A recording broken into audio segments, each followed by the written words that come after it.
Hero ஆகுறதுக்கு முகமும் கலரும் அவசியமே இல்ல அப்படின்னு ஜெயித்து காட்டிய நடிகர்கள் யாரெல்லாம் தெரியுமா? லிஸ்ட்ல நம்ம ஃபர்ஸ்ட் பார்க்க போறது ராஜ்கிரண். 1989ஆம் ஆண்டு ரிலீஸ் ஆன என்ன பெத்த ராசா படத்தின் மூலமா தான் இவர் தமிழ் சினிமால ஒரு நடிகரா அறிமுகமே ஆகுறாரு.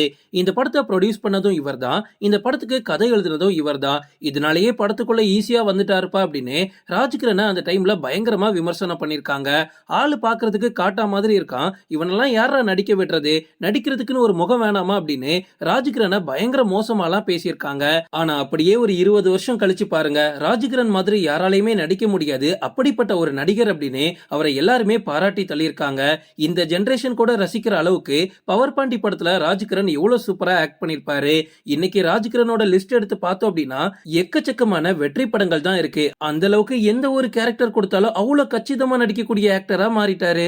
லிஸ்ட்ல நம்ம அடுத்து பார்க்க போறது தியாகராஜன். நடிகர் பிரசாந்தோட அப்பா தான் இவரு. டைரக்டராவும் ஒரு ப்ரொடியூசராகவும் எக்கச்சக்க டேலண்ட் இவருக்கு நம்ம தமிழ் சினிமால இருந்திருக்கு அப்படின்னு சொல்லலாம். தியாகராஜன் ஒரு படத்தை ப்ரொடியூஸ் பண்றாரு இல்ல ரிலீஸ் பண்றாரு அப்படின்னா அந்த படத்துக்கு எப்பவுமே ஒரு மிகப்பெரிய வரவேற்பு இருந்திருக்கு.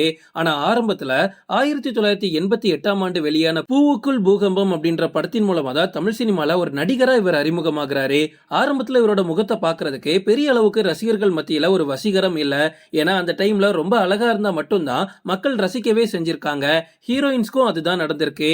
ஆனா பிற்காலத்துல இவரோட நடிப்பை பார்க்கும்போது எக்கச்சக்க ரசிகர்கள் கூட்டமே இவருக்காக திரண்டு போயிருக்கு. தியாகராஜனுக்கு இருந்த ரசிகர்கள் கூட்டம் மூலமா தான் அடுத்தது பிரசாந்துக்கே நல்ல மார்க்கெட் கிடைச்சிச்சு. அந்த டைம்ல சோசியல் மீடியாவே கிடையாது, இருந்தாலும் தியாகராஜனை ட்ரோல் பண்ணிருக்காங்க. லிஸ்ட்ல நம்ம அடுத்து பார்க்க போறது டி ராஜேந்தர். ஆரம்ப காலகட்டத்துல கௌரவ தோற்றத்துல மட்டுமே இவர் நடிச்சுட்டு வந்தாரு. அதுக்கப்புறமா நிறைய படங்கள்ல ஹீரோவா நடிக்க ஆரம்பிச்சாரு. டிஆரோட மகன் நம்ம சிம்பு கூட ஹீரோவா வலம் வந்துட்டு இருந்த அந்த காலகட்டத்துல கூட டி ராஜேந்திரனும் ஒரு பக்கம் ஹீரோவா தான் நிறைய படத்துல நடிச்சிட்டு இருந்தாரு. இவரோட படங்களை ஆரம்பத்துல பயங்கரமா விமர்சிச்சிருக்காங்க. இவர் நடிக்க வரும்போது ஏன்பா இவருக்கெல்லாம் எங்கப்பா ஒரு ஹீரோ ஃபேஸ் கட் இருக்கு, இவரால எப்படி ஒரு படத்துல ஹீரோவா நடிக்க முடியும், ஹீரோ ஃபேஸ் கட்லாம் இவர் இல்லப்பா அப்படின்னு ஒதுக்கி வச்சிட்டு இருக்கும் போது மனுஷன் ஒரு படத்துல நடிச்சு அவரோட பேச்சுக்கும் அவரோட பாடி லாங்குவேஜ்க்கும் எல்லாருமே அடிக்ட் ஆயிட்டாங்க. அதுவும் இவரோட வசனங்கள் எல்லாமே அவ்வளவு ரசிக்கிற மாதிரி இருந்திருக்கு. அந்த டைம்ல தியேட்டர்ல பயங்கர கிளாப்ஸ் வரும் டி ராஜேந்திரோட வசனங்களுக்கு. இவரோட படங்களை தொடர்ந்து பார்த்ததுக்கு அப்புறமா தான் மக்கள் டி ராஜேந்தரையும் ஒரு சூப்பரான ஹீரோ அப்படின்ற அடையாளத்தை கொடுத்தாங்க.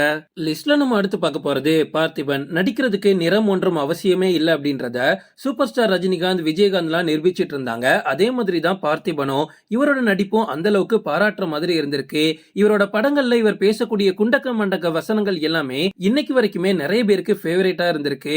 இவரோட நடிப்பு திறமையை வெளிப்படுத்துற விதமா தென்றல், அழகி மாதிரியான படங்கள்லாம் பண்ணதுக்கு அப்புறமா பார்த்திபனோட நடிப்பு அவ்வளவு ரசிக்கிற மாதிரி மாறிடுச்சு. லிஸ்ட்ல நம்ம அடுத்து பார்க்க போறது முரளி. ஹீரோ அப்படின்ற எந்த ஒரு வரையறையுமே இவரோட முகத்துல நம்மளால பார்க்க முடியாது.